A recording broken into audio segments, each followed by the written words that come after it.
Hello everyone! Ayan, kumusta po sa inyong lahat? And for today's video ay samahan niyo po akong magluto nitong ating napakasarap na ulam. Walang iba kundi itong ating kinamatisang baboy na may patatas. So tara na guys at samahan niyo po akong magluto and enjoy watching po. So ayan na nga at magpainit tayo nitong ating kawali and pag mainit na, maglagay na tayo ng cooking oil at mag-start na tayo maggisa nitong ating bawang at nitong ating sibuyas. Ayan, syempre, hindi mawawala yung ating kamatis. So, yung nilagay natin yan is yung hinog na, yung pulang-pula. Ayan, so gumamit po ako ng 4 na pirasong malalaking kamatis. Ayan, tapos, luto-lutuin lang po natin ng ilang minuto yan.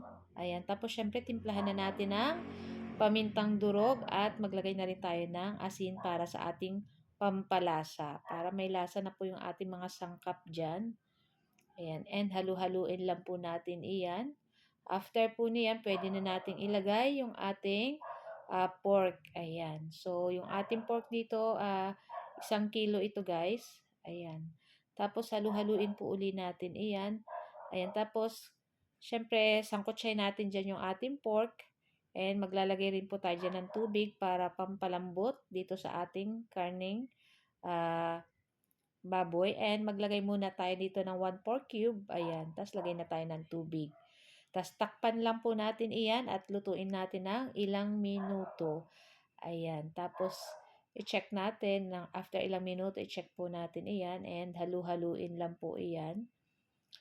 Ayan. Tapos takpan po uli natin iyan and pag reduce niya po yung yung sabaw niyan. Ayan, check niyo na lang kung matigas pa yung pork, magdagdag po ulit tubig. Pero kung malambot naman na, kahit hindi na magdagdag ng tubig. Pero nasa sa inyo po kung gusto niyo pa rin ay may sabaw-sabaw ng konti.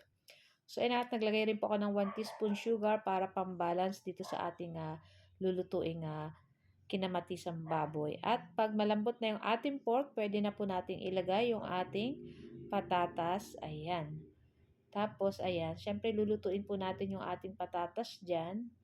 So, makikita nyo guys ay konti na yung sabaw. So, nagdagdag pa ako dyan ng konting tubig kasi lulutuin pa natin yung ating patatas. So, matigas pa po yan.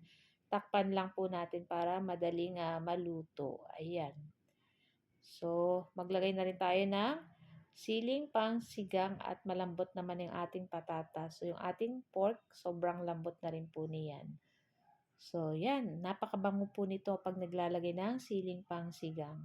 Tapos, ayan, halu-haluin po uli natin iyan. So, ito pwede na rin to guys. Pwede na nating patayin yung ating apoy dito. At pwede na rin po natin itong i-transfer sa ating plato.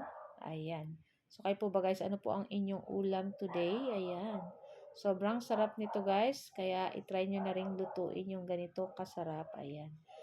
So, lipat na nga natin yan sa ating plato at ready na rin po tayong kumain ng ating dinner. Ayan. So, guys, ayan, ito lang po ang aming video today at sana po yung nag-enjoy kayo. Huwag niyo po sanang kalimutan mag-like, comment at pa-share na rin po ng ating video. Thank you for watching and see our next video again. Ciao! Bye!